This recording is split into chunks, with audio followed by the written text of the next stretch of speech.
क्योंकि वह भी एक विधा है। कई रंग के कपड़े पहनते हैं, वह भी एक रंग है।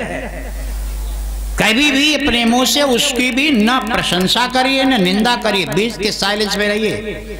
अब प्रशंसा तो किसी की ना करो, हम तो कहते हमारी भी ना करो।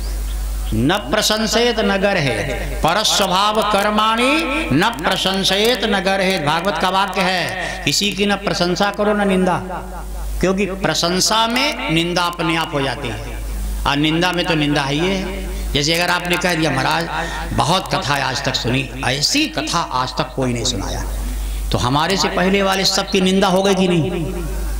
तो निंदा का पाप तो लगेगा।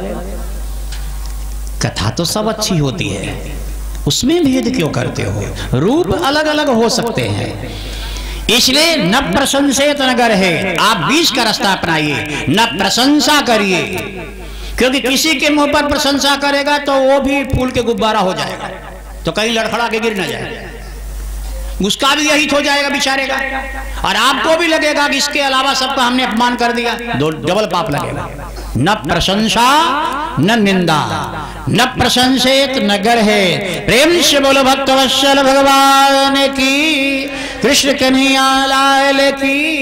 इसलिए मैं आज इस पवित्र अवसर पर कह के जा रहा हूं कि जब भी बेटा बेटी का विवाह करिए तो बांस के खंभे गाड़िए, और उसमें से एक कोई बांस जो एकदम जहां बरवधु बैठ के विवाह होता है उसके सामने एक बांस पे जो बांस का पत्ता होता है उसको पूरी तरह से लपेट दीजिए और लाल धागे से बांध दीजिए। उसी को हम लोग कहते हैं जयंती। जयंती इंद्र की बेटी का नाम है, और इतना कर देने से वो जयंती अपने पिता इंद्र से जाकर के सिफारिश करती है कि आप तो देवताओं के राजा हैं, ब्रह्मा के यहाँ अच्छी पैठ है, अगर इसकी कुंडली में विधवा का योग हो तो इसने मुझे पत्ते बांध कर बुलाया है। पिताश्री ब्रह्मा से कह करके वो वैधव्य हटा करके अखंड सौभाग्य का वरदान दिलवा दीजिए, अखंड सौभाग्य। वही एक अवसर है, चूक गए तो फिर चूक गए। तो वह पत्ता एक किसी एक खंभे पे बांस हरा हो। अब आप बताओ, इतना लोग रोते हैं, मेरे पास कुंडलियां आती हैं, हम क्या बताएं उनको। अब शहरों में देहात में भला हरा बांस मिल जाता है, शहर में तो तुरंत ही सब गड़ा, तुरंत फिर 12 बजे के बाद खत्म, गायब। अब हरे बांस की जगह लोहे का बांस गड़ रहा है, कहां से होगा? तो ये मॉडल जमाने ने मॉडल बदल दिया हमारे धर्म का। धर्म का मॉडल अगर बदला जाएगा तो फिर कोई सुखी नहीं रह सकता, क्योंकि धर्म ही हर व्यक्ति को धारण करता है।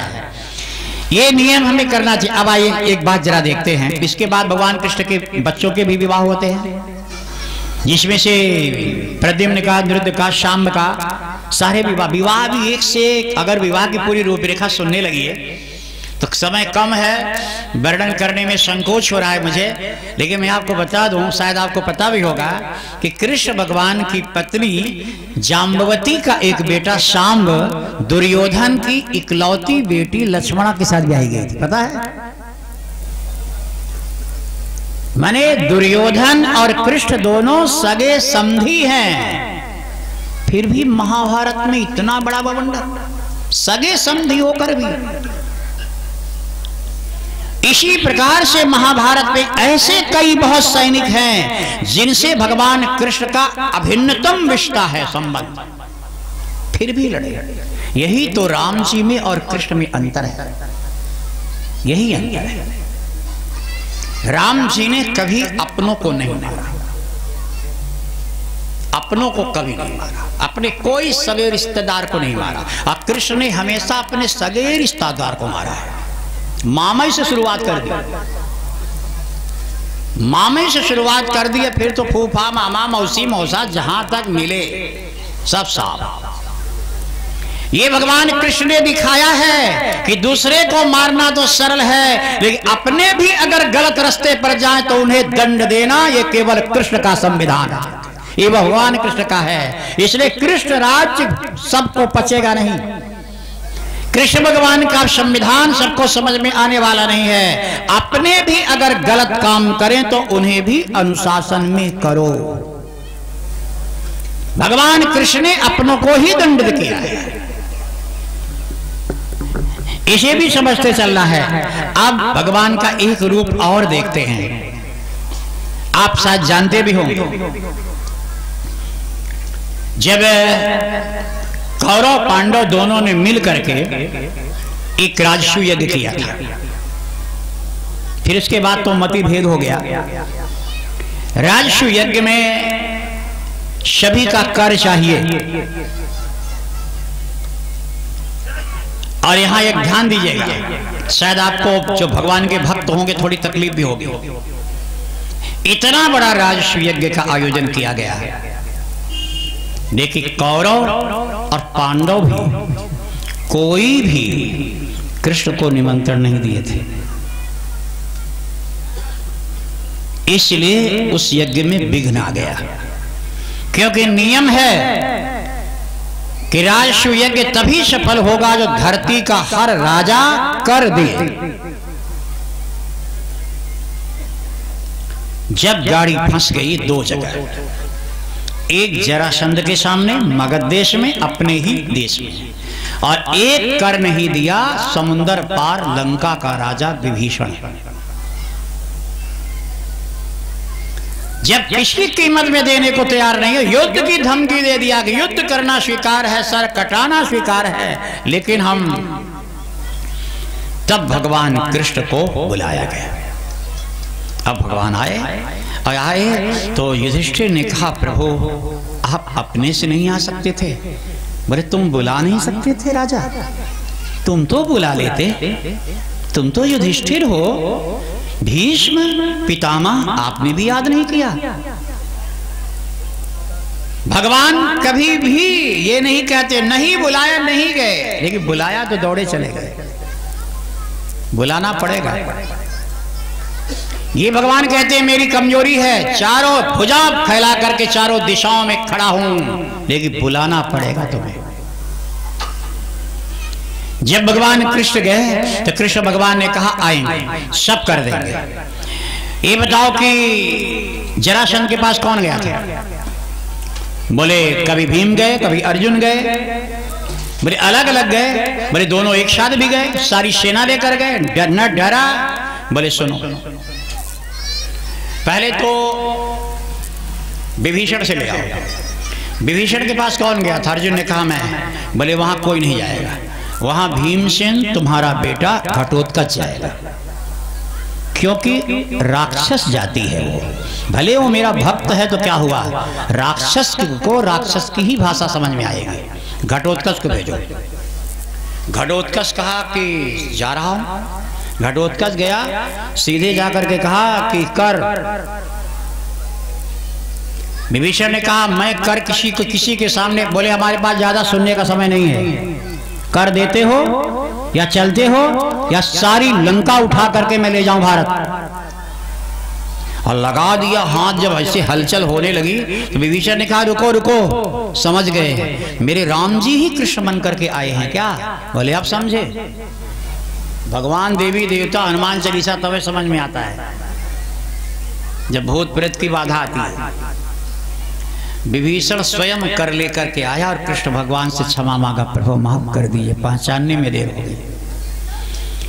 बोले जरासंध के पास कौन जाएगा? जरासंध, जरासंध माने बुढ़ापा। मैंने कल कई बार कहा है जरासंध माने बुढ़ापा। बुढ़ापा से कौन लड़ेगा भैया? अर्जुन माने शक्तिशाली,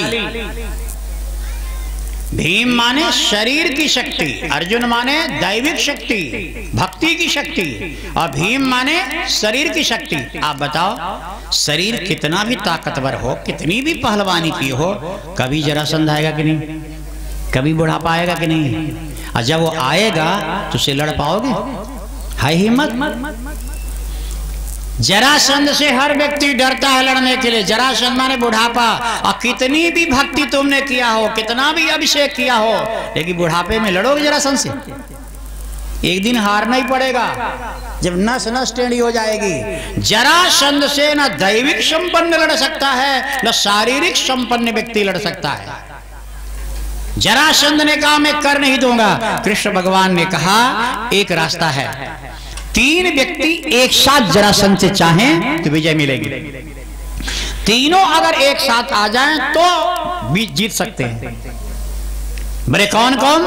बोले गदाधारी भीम, गांडीवधारी अर्जुन और चक्रधारी मैं।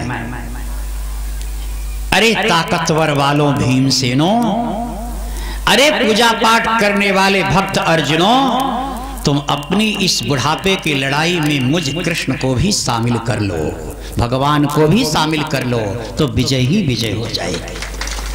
व्यक्ति बुढ़ापे में हाय हाय करके भगवान को जब भुलाता है तो वो बुढ़ापा कठिनतम हो जाता है। भगवान ने कहा मुझे ले चलो, मैं विजय दिला दूंगा। आइए देखिए बुढ़ापे को कैसे जीता जाए। भगवान कृष्ण अर्जुन भीमसेन मगध नरेश को जीतने के लिए चले, जरासंध बुढ़ापा को जीतने चले। बुढ़ापा अच्छे से बीत जाए, मेरी विजय हो जाए, इसके लिए इस कथा को सुनो आप। जब ये तीनों पहुंचे जरासंध के नगरी गया, गया कभी गए हैं श्राद्ध करने पितरों का? कभी तो कभी माई बाप के नाम से जाना चाहिए। मातृ तीर्थ है, जानते हैं माता का श्राद्ध कहाँ होता है? बद्रीनाथ। और पिता का गया। मातृपीठ है बद्रीनाथ और पितृपीठ है गया। ये 2 जगह कोशिश करना चाहिए, जाना चाहिए, ये निश्चित है। और अगर वाई दफे कहीं नहीं गए तो एक ऐसा बेर का पेड़ जिसमें से 5 शाखाएं निकली हुई हो नीचे से ही, उसके नीचे भी जाकर के कहते हैं कि अगर तिल जौ का चूर्ण बना करके पिंड बनाकर उसके नीचे जा करके और प्रणाम कर ले तो बद्री नारायण जा करके जो माँ का आशीर्वाद मिलता है वो आशीर्वाद उस बैर के पेड़ के नीचे भी मिल जाता है, जिसमें 5 शाखाएं हैं। अब ढूंढो 5 शाखाओं वाला, लेकिन ऐसा नहीं कि ऊपर से हजारों शाखाएं होंगी, नीचे से 5 शाखा, वो बद्रीनारायण का रूप। मैं यहां पर पितृतीर्थ की बात कर रहा हूं। जब तीनों मिलकर के गए और गया में जब पहुंचे तो सर्वत्र क्या दिखा? कृष्ण भगवान वहां के लोगों ने कहा कि जरासंध बहुत भक्ति करता है, करना चाहिए, बुढ़ापे में भक्ति करना चाहिए, जवानी में भले ना करो। लेकिन कहते हैं जब से मथुरा कालियवन की सहायता से जीत लिया जरासंध ने, तब से जरासंध सूर्य का पुजारी हो गया। सुनिएगा कथा। जब से मथुरा को जरासंध ने जीत लिया, सूर्य का पुजारी हो गया। आज सूर्य को जल कभी भी ये बाहर नहीं देता था, आंगन में तुलसी के पास। और जब ये सवेरे सूर्य निकलते ही जब जल देने के लिए तुलसी जी के सामने सूर्य अर्घ देने के लिए खड़ा होता तो अपने मंत्रियों से सैनिकों से कह देता, सुनो बीच में विघ्न मत डालना, जब तक सूरज की लालिमा रहेगी तब तक मेरी आराधना चलेगी। उसके लालिमा के बीच में कोई भी दरवाजे आ जाए और जो कुछ भी मांग ले उसको ना मत करना, सीधे हाँ कर देना। मंत्रियों ने कहा महाराज अगर कोई लोभी आकर के यहाँ पर राजभवन मांग ले तो? बोले राजभवन नहीं मंत्रियों, सूरज की लालिमा के समय जब तक मैं सूर्यार्घ दूं, अगर कोई मेरा मस्तक भी काट कर मांग ले तो काट करके चढ़ा देना, न्योछावर कर देना। साफ साफ लिखा है ददामि आत्म शिरोपि वह,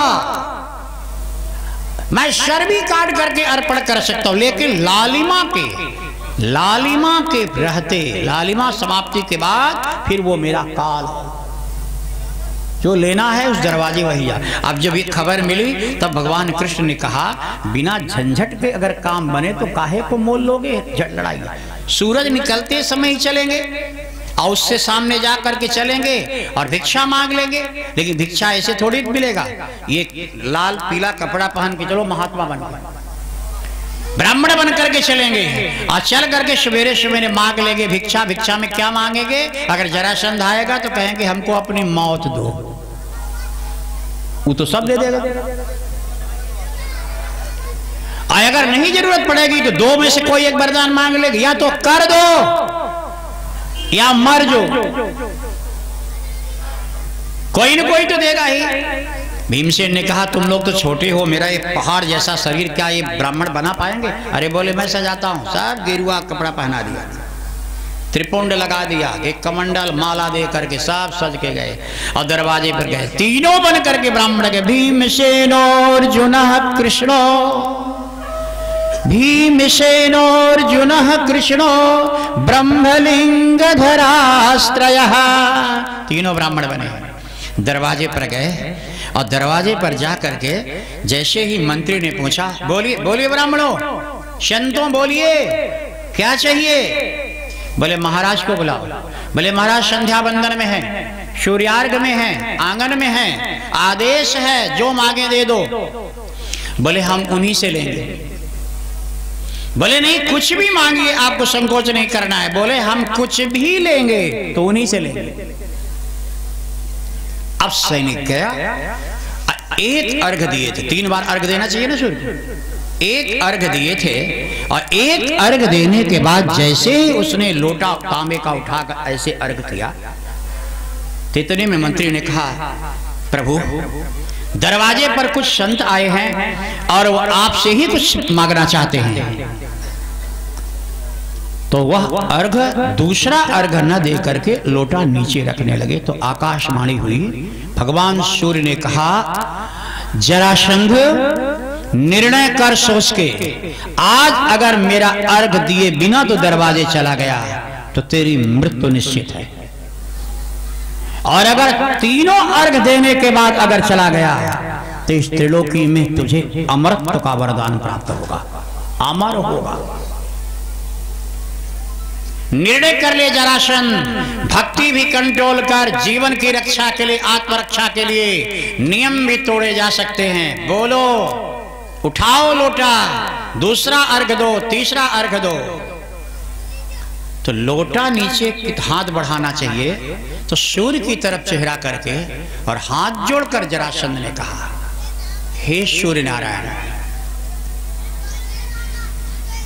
मैंने प्रतिज्ञा की है कि दरवाजे पर लालिमा के समय तक जो ब्राह्मण कहेंगे वही करूंगा। अब मेरी मौत हो चाहे जीवन हो, जिंदा रहूं या ना रहूं, अब तो पहले मैं विप्रों की सुनूंगा। और जैसे ही भीतर से बाहर निकलने लगा तो जरासंध मर तो गया, लेकिन जरासंध जब बाहर निकलने लगा तो जरासंध की इस विप्रनिष्ठा के कारण आकाश से आंगन में पुष्पों की खूब वर्षा हुई, खूब वर्षा हुई। और पीछे मुड़ करके बारिश भी देख रहा है पुष्पों की। फिर भी बाहर आया, बाहर आते ही तीनों को देखा चकाचौंध। और शब्द सुनिएगा क्या निकला, हाथ जोड़ के कहता है हे विप्राः ब्रियताम कामो, हे विप्रो अपनी इच्छा बोलो। भीमसेन ने कृष्ण से कहा आप बोलो, अर्जुन ने कहा आप बोलो। बोले बोलने में संकोच न करिए, ददामि आत्म शिरोपि, ये मस्तक भी अगर मांग लोगे विप्रवर तो काट करके तुम्हारे चरणों में चढ़ाने में सोचूंगा नहीं, जल्दी करो। जरासंध ने गरज करके कहा जल्दी करो, सूरज की लालिमा अगर निकल गई तो इसके बाद तुम सबको काट करके यहीं रख दूंगा। सूरज की लालिमा के बीच में जो कुछ मांगो मांग लो और लेकर के चले जाओ। भीमसेन ने कहा बाप रे बाप, है तो तेज, हम तो इससे नहीं लड़ पाएंगे। मेरे शरीर की ताकत माने भीमसेन, बुढ़ापा को देख करके बड़े बड़ों की ताकत खत्म हो जाती है। भीमसेन तो घबरा गया, अर्जुन शक्ति संपन्न था, कांडीव भी था, पाशुपत भी थे, सारे अस्त्र शस्त्र थे। कितनी भक्ति करने वाला अर्जुन ने कहा बुढ़ापे में शक्ति भी काम नहीं आती। अब भगवान कृष्ण कहने लगे कि हम मांग लें। जैसे ही भगवान कृष्ण ने कहा मांग लें, तो जरासंध ने कहा सुनो, आप जो मांगेंगे मिलेगा, आप जो भी हैं मैंने कह दिया तो मिलेगा। लेकिन एक बार ब्राह्मणों, एक बार हमें सच में बता दो, क्योंकि मुझे लग रहा है तुम्हारे हाथों को देखने से लगता है कि ये हाथ माला जपने वाले ब्राह्मण के नहीं, ये क्षत्रियों के हैं, शस्त्र चलाने वाले के। तुम लोग हो क्या? भीम ने कहा हाथ को पहचानता है तो बोली को तो और पहचाने। कुछ भी हो भाई, किसी की भी एक झटके में निंदा नहीं कर सकते आप। कोई भी हो, रावण ही क्यों ना हो, आप निंदा करने लायक हो कि नहीं, पहले ये तो सोचो। रावण में जितने गुण हैं उस गुण को पहले प्राप्त होइए, तब उसके अवगुण की निंदा शुरू करिए। जब तक रावण के गुण के अगल बगल भी आप नहीं पहुंचते हैं तो उसके अवगुण को बोलने का अधिकार आपको नहीं है। कृष्ण भगवान ने कहा हमें 2 वरदान चाहिए। बोले मांगो। बोले पहला वरदान मुझे चाहिए, युद्धम नो देहि राजेंद्र। हे राजेंद्र, मुझे युद्ध की भिक्षा दो। हमारी पहली इच्छा है, पहली याचना है, युद्ध करो हमसे।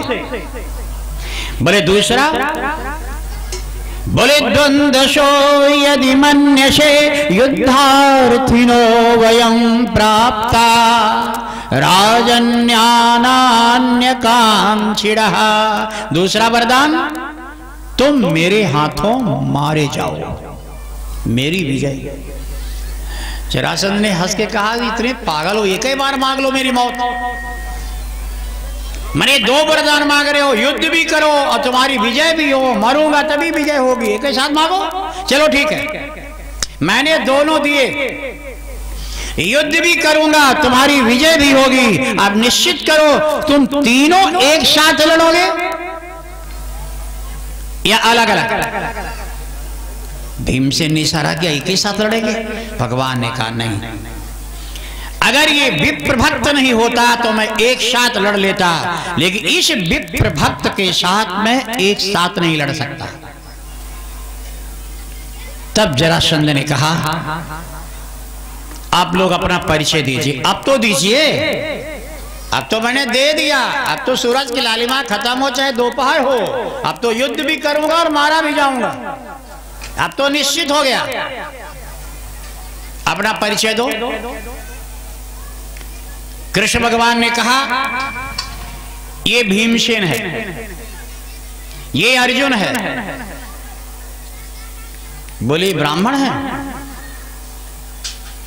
भीमसेन तो गुस्से में आकर के कहता है कि जब यही बताना था तो ये साधु महात्मा काहे को बनाया? सब उखाड़ के गिरुआ वस्त्र चंदन वंदन मिटा करके सीधे गदा लेकर खड़ा हो गया। बोले हाँ हम भीम।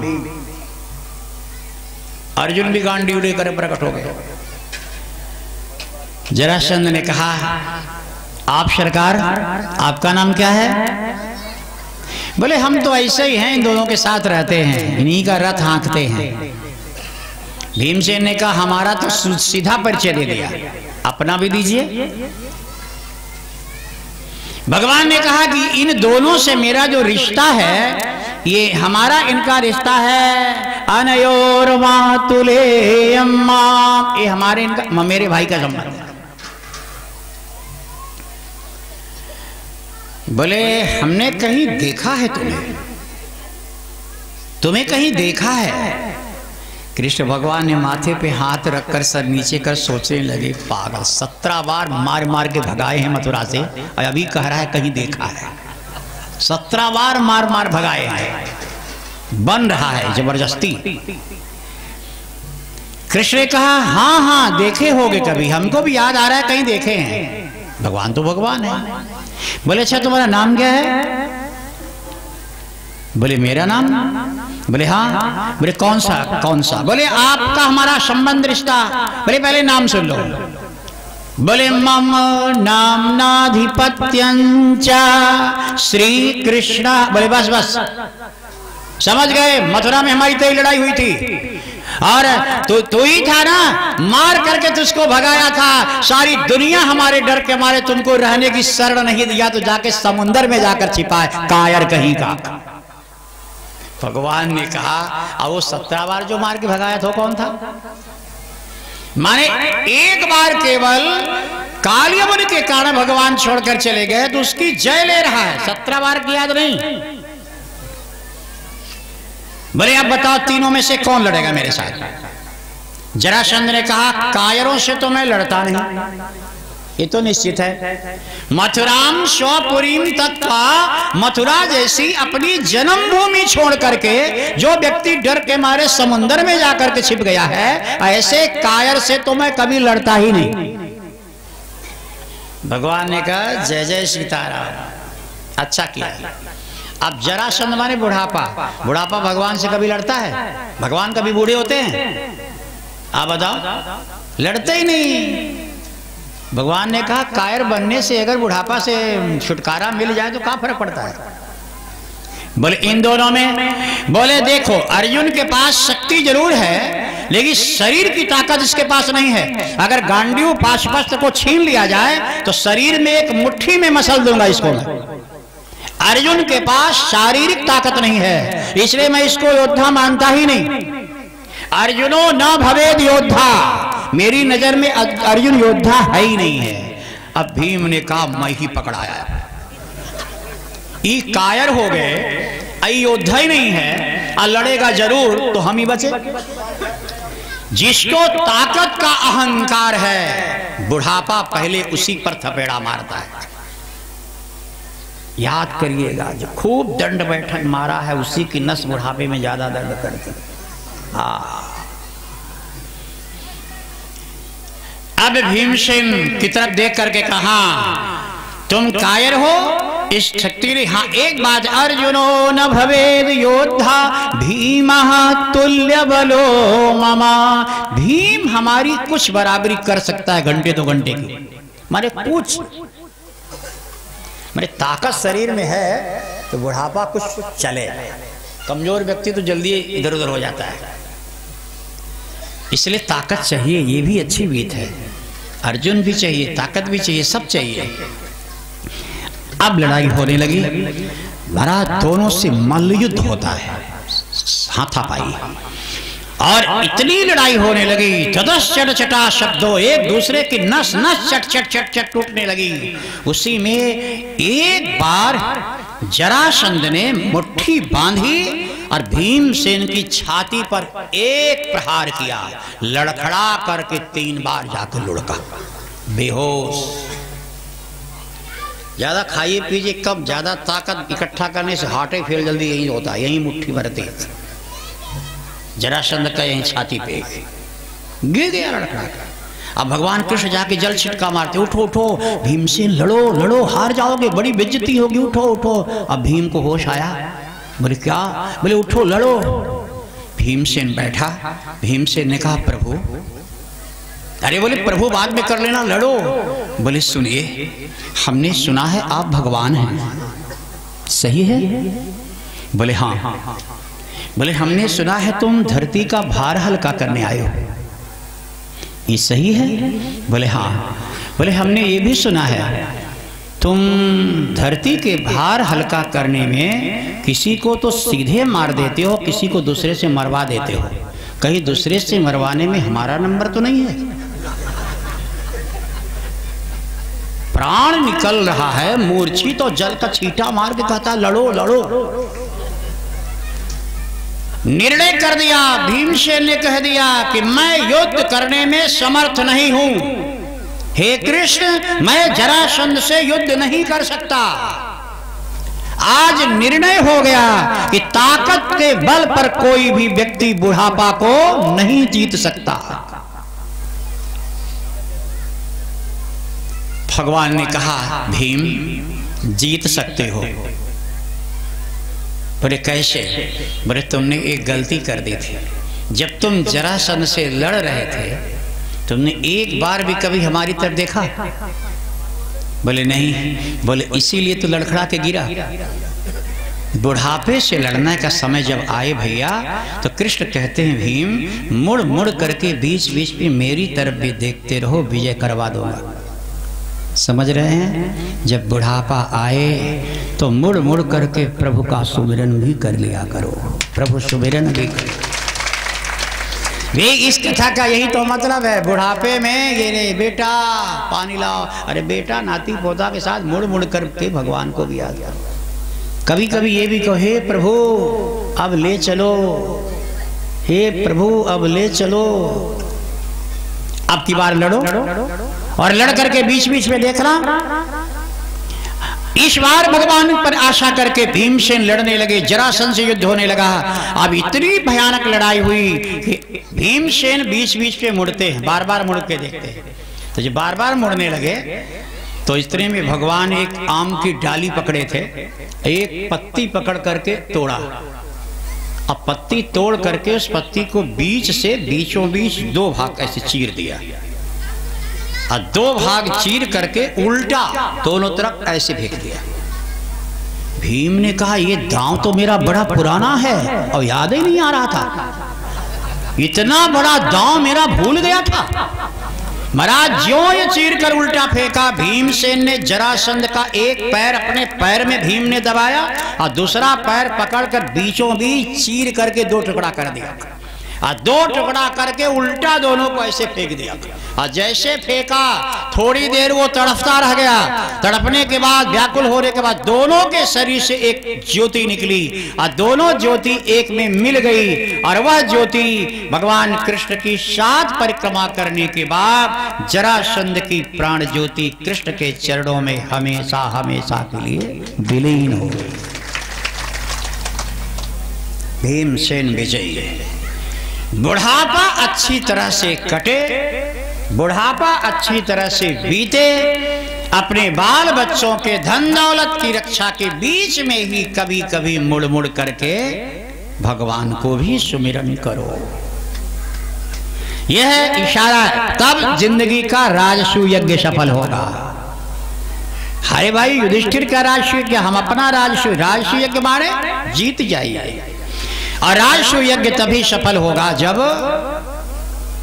हमारा बुढ़ापा ठीक से कटे। हाँ, एक तरीका और है, इसके बाद चलते हैं आगे।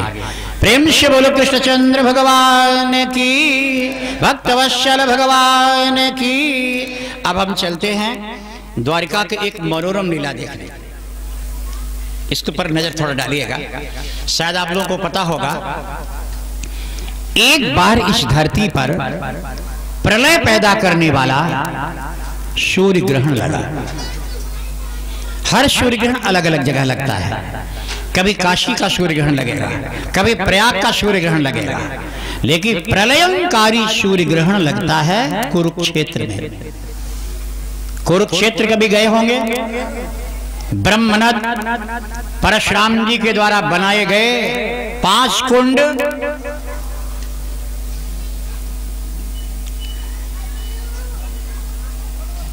केवल इस कथा में केवल एक ही चीज यहां पर सुनिए। सारे धरती के लोग कुरुक्षेत्र में ग्रहण नहाने गए। सारी धरती के लोगों के बीच में वहां पर वृंदावन के भी लोग गए, और वृंदावन की टोलियों के बीच में नंद और यशोदा भी गए। मैं बहुत संक्षेप करके आपसे कहता हूं कि जब कुरुक्षेत्र की धरती में कृष्ण की और यशोदा की 100 साल बाद भेंट होती है, तो उसकी एक झलक 2 मिनट में देख लीजिए, फिर कथा आगे चलते हैं। 100 साल बाद जिस यशोदा ने कृष्ण से इतना स्नेह किया हो, वह बिछड़ा तो 100 साल बाद मिला।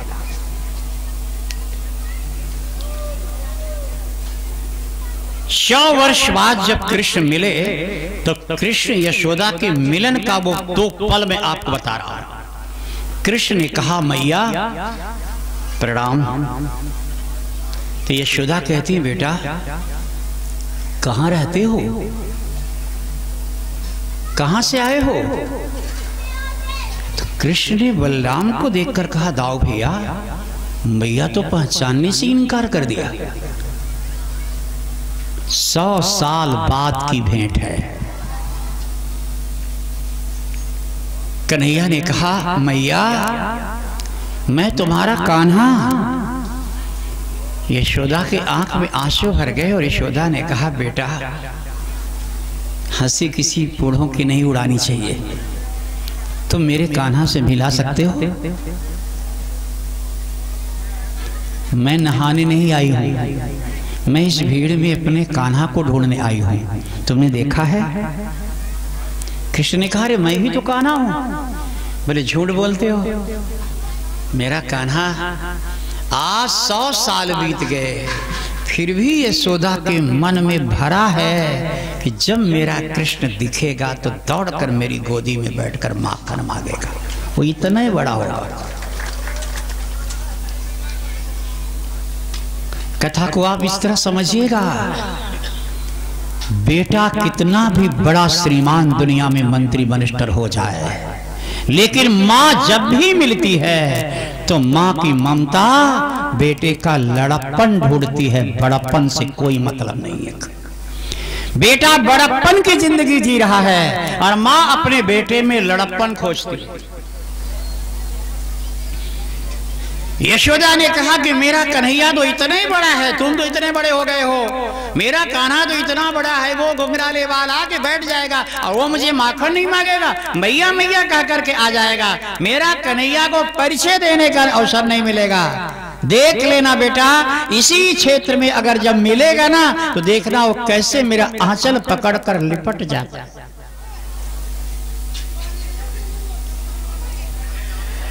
यशोदा मैया के भाव अगर देखे उस समय भगवान कृष्ण ने कहा दाऊ भैया अगर मेरी माता 11 वर्ष से भी छोटे उस कान्हा को खोज रही है तो मुझे अब द्वारकाधीश से अब कान्हा तक जाना पड़ेगा।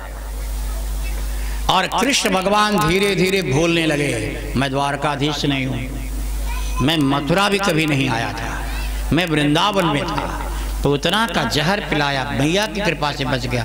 धीरे धीरे ऐसा भाव जगा कि कृष्ण को लगा मैं 5 साल का हूं, माखन गोपियां खिला करके मुझे नचा रही है। और इतना भाव जगा, इतना भाव जगा कि कृष्ण भूल गए सारा और बचपन केवल याद आया और दौड़ करके मैया मैया कह करके यशोदा की गोद में जाकर के बैठ गए। जैसे ही गोद में बैठे दुनिया कुछ भी कहे कहती रहे, लेकिन यशोदा की गोद में जैसे बैठे तो परिचय की जरूरत ही नहीं पड़ी। बूढ़ी माँ यशोदा के आंख में तो आंसू, पर बूढ़ी यशोदा के स्तनों में दूध छलक आया, दूध छलक आया। और इस समय यशोदा ने कहा कान्हा कहाँ खो गया था, अब नहीं जाओगे ना? इतने में गर्गाचार्य जी कहते हैं कृष्ण डुबकी लगाओ, ग्रहण का मुहूर्त आ गया है, सारी प्रजा इंतजार कर रही है, सारे राजा इंतजार कर रहे हैं, पहला स्नान आप ही करेंगे, फिर चलिए डुबकी लगाइए। इतना जब गर्गाचार्य जी ने कहा तो यशोदा जी ने कृष्ण को और जबरदस्ती पकड़ लिया। और देखो झलक देखिएगा, बहुत कुछ आंखों से भी दिखता है। यशोदा ने ऐसे पकड़ लिया जबरदस्ती, बूढ़ी तो है ही है, ऐसे पकड़ कर और देखती है गर्गाचार्य की तरफ और कहती है गर्गाचार्य आप तो पंडित है ना, आप तो विद्वान हैं, आप तो मुहूर्त को टाल भी सकते हैं, 1 आध घंटे के लिए ग्रहण को और आगे बढ़ा दीजिए। गर्गाचार्य बढ़ा दो। बोले क्यों? बोले गर्गाचार्य जी अभी मैं कृष्ण से मिल नहीं पाई हूं ठीक से। गर्गाचार्य ने कहा तो नहा करके मिल लेना। स्नान करके मिल लेना। रो करके यशोदा ने कहा गर्गाचार्य, एक बार बिछुड़ा था तो 100 साल बाद मिला, अब छूटेगा तो पता नहीं कब मिलेगा। थोड़ी देर टाल दो, मैं मन भर करके मिल लूं।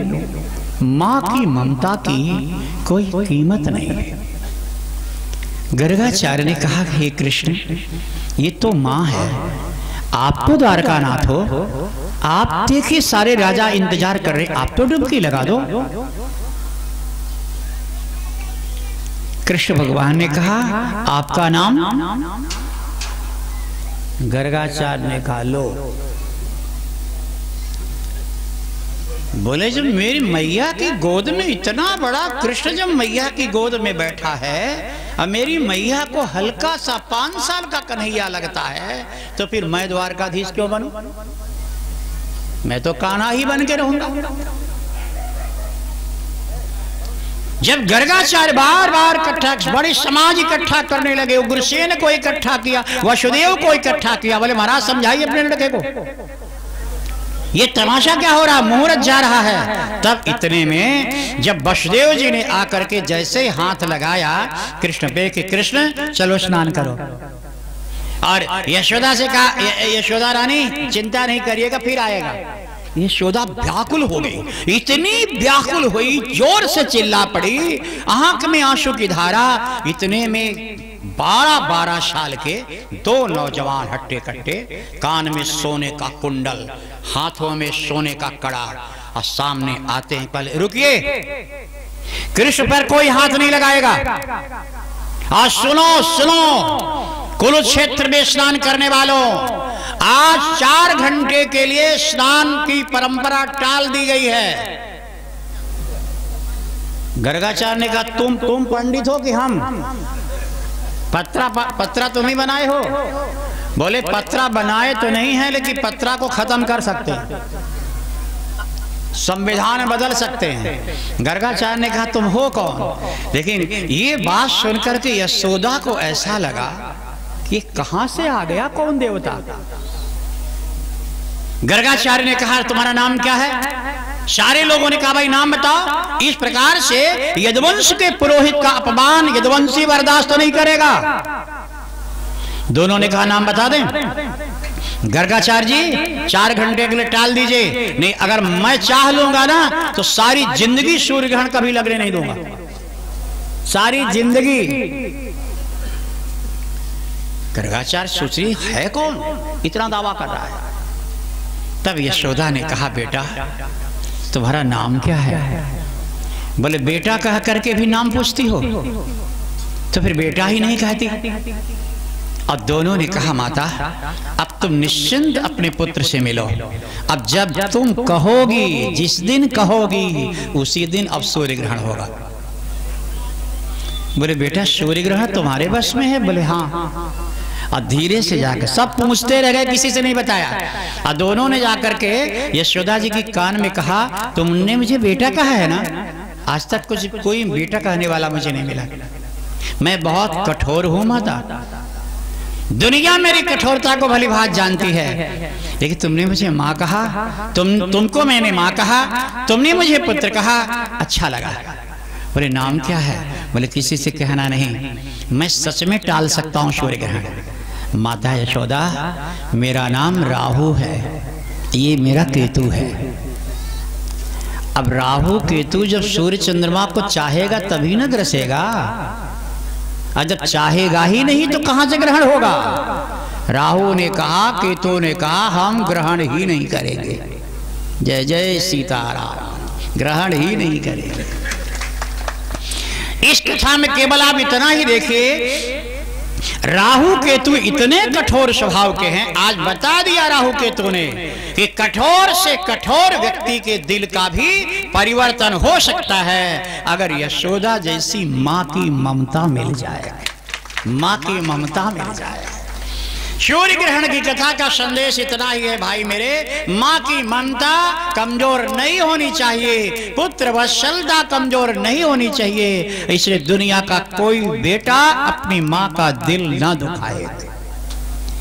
इस कथा में मेरा यही निवेदन है कथाएं तो इतनी सुंदर है, इतनी ज्यादा। फिर तो उससे कुरुक्षेत्र में फिर सबने नहाया भी, बहुत बड़ी यज्ञ भी हुई। और आपको पता है, कोई व्यक्ति अगर पूछे कि फिर वो नंद यशोदा वृंदावन गए थे, ग्वाल बाल वृंदावन गए थे, गोपियां गई थी, आप सीधे कह सकते हो डंके की चोट पे, भागवत के उदाहरण देकर के, कृष्ण भगवान ने किसी को नहीं जाने दिया।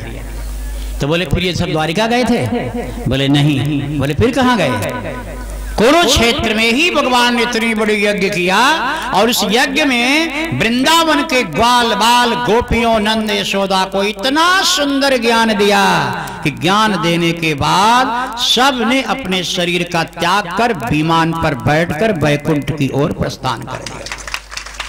समस्त ब्रजमंडल के ब्रजवासियों का वैकुंठ गमन होता है कुरुक्षेत्र की धरती से। और फिर देखिए, और भगवान जब लौट करके आए, और भगवान भी सोचते अब कैसे हम अलग हो, लेकिन एक कथा और छूटती जाएगी तो फिर बड़ा पाप लगेगा। इसी भी जरा देखते चलिए।